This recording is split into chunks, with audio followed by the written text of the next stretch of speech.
Welcome to my channel, INTJ Island. Today, I'm going to discuss the INTJ Enneagram 5. I have not spent as much time studying the Enneagram workings as I have the Myers-Briggs system. But even so, I achieved one of my greatest breakthroughs psychologically because of learning about what an Enneagram 5 fears. I'll get to that later. I watched a video some time ago, and I'm putting the link in the description below. I was fascinated as I was listening to this professor describing me. He might as well have called me by name as he knocked out one after another of my natural tendencies. He even nailed the fact that what made me a good teacher was the fact that I had also pulled in my forewing and combined a heart portion of the Enneagram space into my head, allowing me to see when a student didn't understand, even if he didn't raise his hand. A pure Enneagram 5 would not pick up on that. And he said that 5s can be horribly boring teachers who ignore the people sitting in front of them as they dryly dump out the material. I was truly surprised when he even described my marriage. When he said that he had seen more Enneagram 5 with Enneagram 2 marriages than any other type because they are opposites and very strongly attracted. The Enneagram 2 giver type is my wife. When family would come over for a visit, they seldom left without a gift from my wife. If she heard during the visit that they needed something, and we had one in the garage or in her office, she pushed it on the one who had mentioned it in passing. It had not been a request for something, just an expressed need or a vague desire that one day that object might be useful. Some of the more caring people got to where they just turned her gifts down because she had done this so often they were embarrassed to take it. There were times when this was a financial drain upon us that we couldn't afford, but that was not common. The point is, she is a natural giver and she draws a great joy from making others happy by doing something or giving something to others. Very few things can make her more happy than seeing a smiling face from someone she gave something useful to. Just one more thing on the Enneagram 2. The angel-like giving nature also has a dark, painful side, because when she has spent years of giving and helping, she expects similar treatment from others. It is not a quid pro quo where she is buying favors or affection, but she just assumes that others are like herself and will be there for her when she needs something. She has had crushing events in her life where people she thought were close and caring to her suddenly turned on her when she needed something from them. They just walked away and left her in tears. It hurt her deeply, but fortunately, it did not change her at a basic level. She is still a wonderful, caring woman who would give away her last loaf of bread for a smile. Is it any wonder that I worship this girl? The professor also said that most of the 5-2 marriages hit a brick wall around 3 years when the shine wore off and they got tired of each other because they are so different. This is a very troubling point. I'm sure it is true, but it is unnecessary. Naturally, with any two people, at some point, the things that drew them together at the start will become commonplace in their relationship. It is like a baseball player hitting a great pitch and driving it as far as he can. The ball goes up and out deeper and deeper, but sooner or later the ball slows, starts to fall, and it finally hits the ground. That event is over. The point of a relationship, a good healthy relationship, is that once you are in flight, once love has lifted you up into the air, you have to maintain the love and caring. Each day, you do the little things that help your love to grow. There is no reason that a relationship must wither and die like flowers that have been picked and look lovely and then are tossed aside. A good marriage is like a plant that is placed into the ground, carefully tended, watered, and protected so that it can grow larger and better year after year. The Enneagram 5 is one click around the diagram from being a person who is in the heart area of the diagram on one side and from the middle of the headspace area on the other side. The 5 is said to be the most detached of all the Enneagram types. The philosophers like Aristotle and many others were 5s. The theoretical scientists are often found here as well. The natural tendency is to get back away from things and observe the world and people and to create systems of patterns and models that accurately describe what is observed and to project and predict what else may be true even though yet not observed. Take away the wings and look at just the distilled Enneagram 5 and you have a loner, perhaps a hermit, who is unconnected and isolated. He loves his books, and a library is like a holy sanctuary to him, or even a romantic boudoir.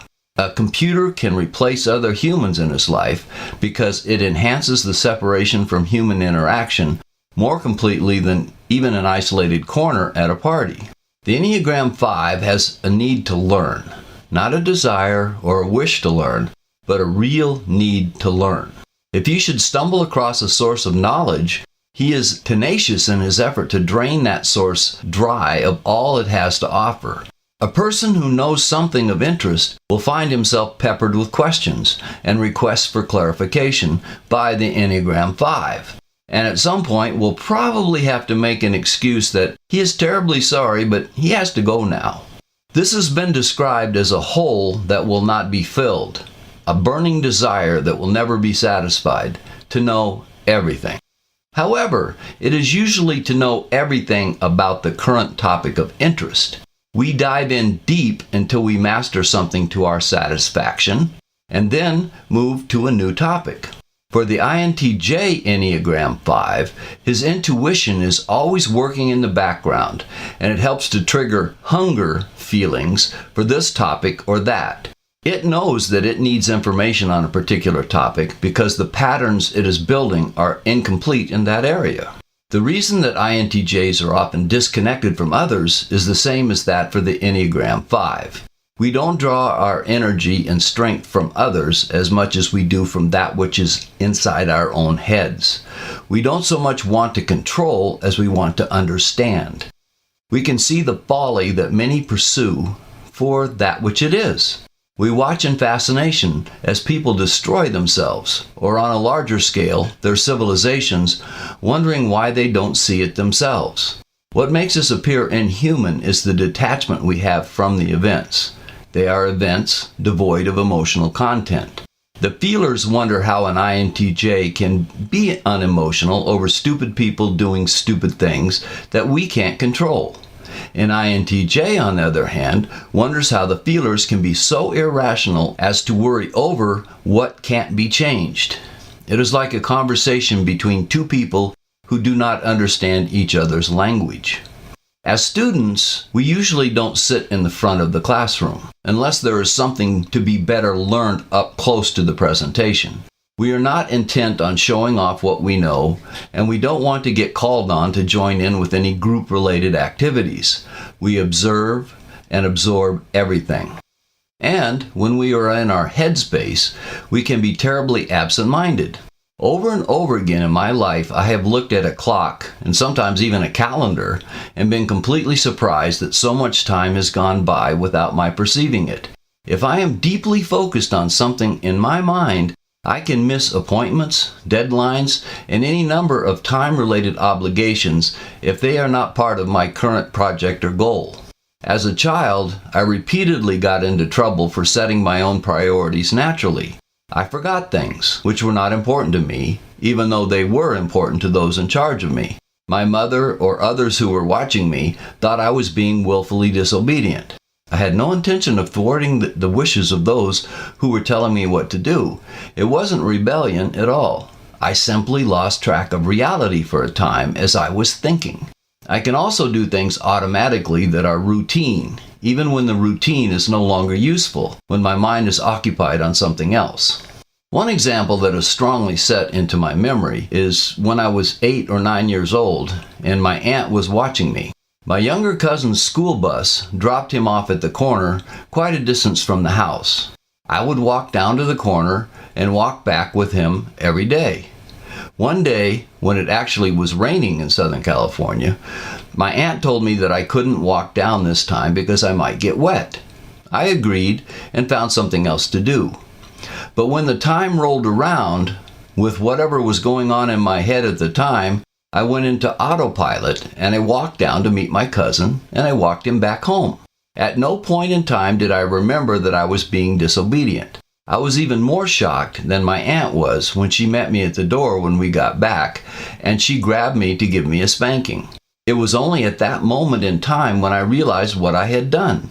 This is quite common Enneagram 5 behavior. We can focus on things and completely forget our surroundings. When we are running on full Enneagram 5 disconnection, there is no other world around us.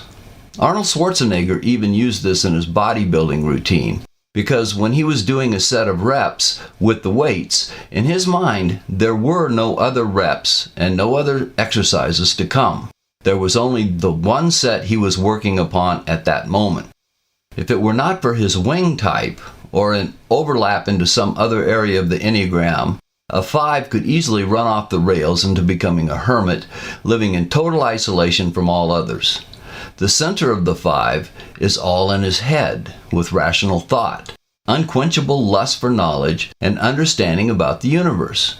A 5 needs little money, little in the way of frills or luxury. He struggles to understand those who do want these things. Being cut off from learning would destroy him, but being cut off from people would hardly be noticed. There is a strong selectivity in what we pursue with our minds. We don't want a shallow understanding of things. That which we know, we want to know everything about it. We go deep into ideas, and we are quick to discard that which is fallacious. If something does not work, it is to be avoided entirely. We move on to that which at least might work, and we dive deeper in order to see if it actually does work. For an example, an Enneagram 5 might fall into the area of perpetual motion at some point. What if some combination of factors could generate power with no input power required? Being open-minded explorers, we will consider this. But over time, we find that the factors that go into creating energy all require something in return. A machine not only has to move in order to produce power, but some force must cause it to move. And motion itself always has a price tag when you create it. Newton found that anything that is either in motion or in a state of rest will continue to be so unless a force is applied to it in order to change its state. Any machine motion will run into opposing forces such as friction, which will, in time, run a self-perpetuating machine down to a stop. However, finding a sufficient source of energy to power a device is for now quite doable. Enneagram 5s are good with that, and some have created amazingly useful devices using electricity and other sources of energy. What works, or even what can or might work, can capture our minds to the point of distraction from all else. Right next door to the Enneagram 5 is the Enneagram 6, of course. They call the 6 the loyalist. This is not me. I scored very low on the 6.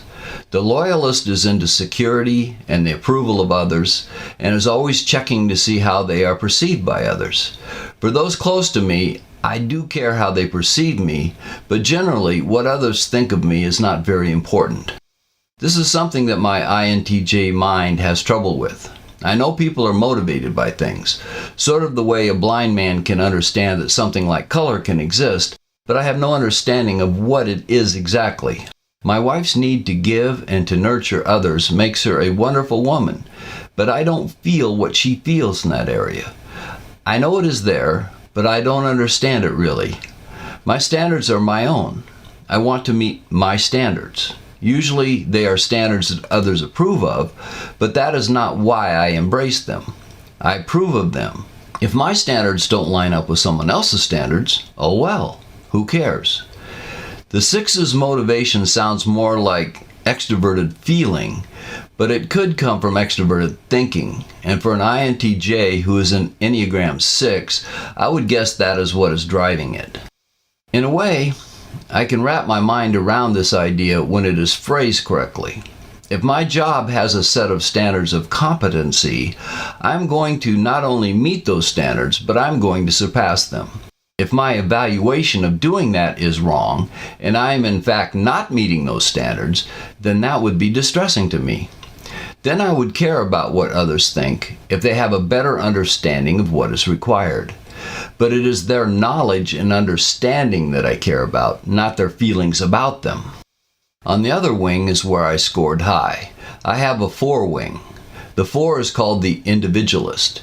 This does resonate with me. I want to be myself, and another natural Enneagram 4 goal, I have found the ideal partner in life.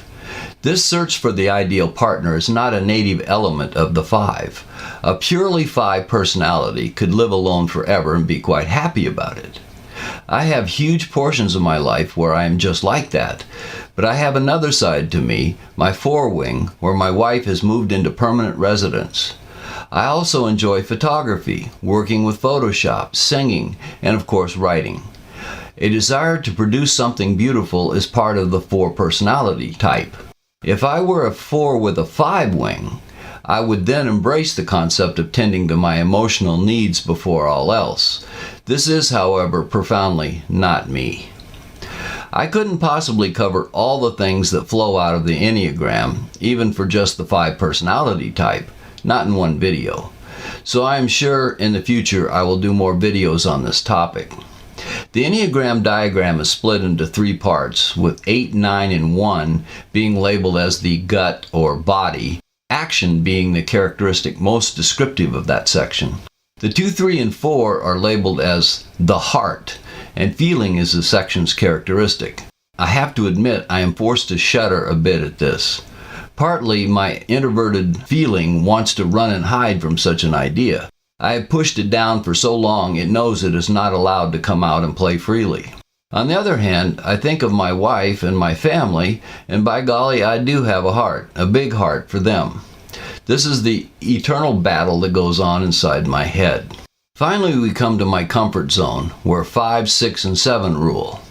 The head and thinking are used to describe these types. Home, they say, is where the heart is. Well, not always. Home for an Enneagram 5 is where the head is. I will not have time today to get into growth and regression motions within the Enneagram. There's a lot more to it than I can touch on right now. They say that Enneagram 5 comes the closest to being the exception to the rule that no man is an island. The name of my channel was not chosen lightly. I do feel that much of my life has been lived as if I were alone on an island. The Enneagram 5 that I am has made that necessary. We naturally tend to view people more as a liability than an asset. There are very strong exceptions, of course, but those are the ones we let into our inner circle, or at least could potentially be there. We are not forced to be loners while we crave to be let into the in crowd. In 1964, a song called The In Crowd was released that was quite popular. They even released an instrumental version of it the next year that ran up the charts as well. But the words never resonated with me. The song was about some guy who hung his value as a person upon the fact that he fit in with the in crowd and followed them around like a sheep, and he was oh so happy to fit in and be accepted by the shallow, unthinking crowd of popular people. To me, that was a pitiful statement of abasement to the will of others, with no mind or ideas of your own. I always paid attention to song lyrics. They were most often why I either loved or didn't care for a song. Even in my youth, I tended to look at the deeper meaning of things like songs and movies. As for being part of the in crowd, I was not and did not desire to be. Enneagram 5s demand our solitude as something that feeds our mental health. People, especially egocentric in people, can drain us. When my wife and I were caring for my mother as she was going down the spiral of Alzheimer's, I came very close to losing my connection with reality. My memory started to fail me. I made an appointment to meet someone in town and completely forgot about it. Even when confronted about missing the appointment, I had no clear memory of making it.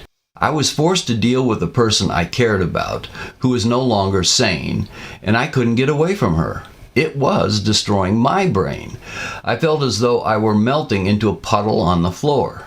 I read that many caregivers for Alzheimer's patients die before the patient does because it is so horribly draining.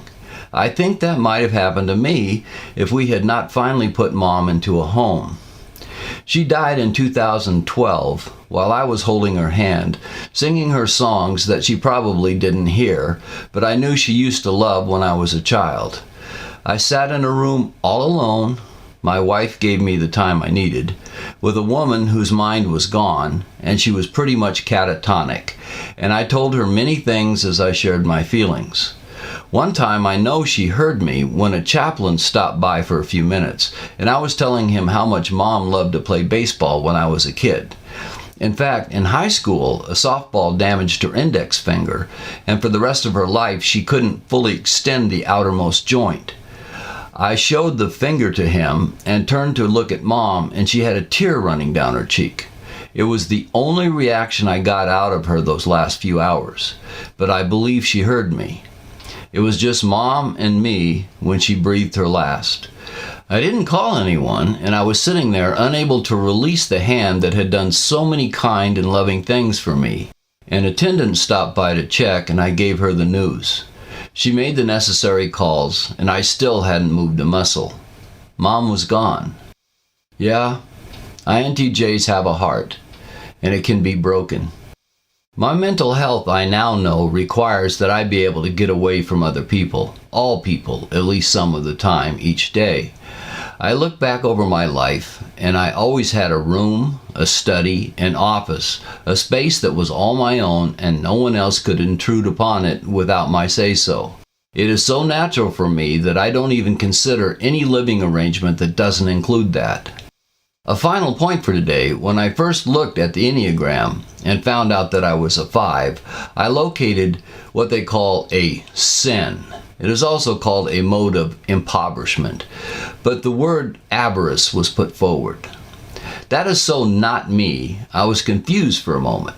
I don't pursue money. However, whenever I consider that, the reason I told myself that I didn't pursue money is because it would consume me. I would have room for nothing else that mattered to me. In my heart, I knew that I could fall into the pit of monetary avarice. It was a self-inflicted and intentional phobia against pursuing money. That was an interesting insight into myself. There was another aspect connected with this idea. Avarice can exist without any connection to money. I found that I had been consumed by avarice for years, as I suffered and revisited over and over again wrongs that had been done to me decades before. There were several, but the most egregious one was the greed over my possession of the vows that were made to me by my first wife. She had promised to love me and forsake all others forever. Her vows were given to me, and they were stolen by her. And the part of my Enneagram 5 brain that drives avarice wouldn't let that go. I simply went back to it in misery over and over again, and I didn't even know why. I didn't want that narcissist back. It wasn't her that I was upset over. It was the loss of my possession, her vows. It is a bizarre, convoluted, esoteric, weird connection to my avarice, and it had been a burr under my saddle all those years. But then the light of understanding finally hit it, and it died. I don't hurt over that any longer. There were some other events in the past that were also torturing me for years, and they too were connected to avarice. It was like magic. My intuition had wrestled with this. Over and over again, I had worked on trying to fit it into a pattern. It was a square peg that just wouldn't fit into the round hole. Then almost instantly, my mind read that, 1, my type is plagued by avarice, and 2, avarice may very well express itself in ways that have nothing to do with money. Suddenly, it was like watching a building go down when they set off the demolition charges within it. 1 minute it is standing there apparently completely solid, and the next it has disappeared into a heap. Have you ever had a rib go out and have a doctor pop it back into place? When that happened to me, I had been in such pain that I couldn't even drive a car. When my wife drove me to the doctor's office, every bump the car made on the way was agonizing. But when the doctor popped the rib back into place, the pain instantly disappeared. I easily drove us back home in complete comfort. That was exactly how quickly the avarice-based pain disappeared for me, which had troubled me for years.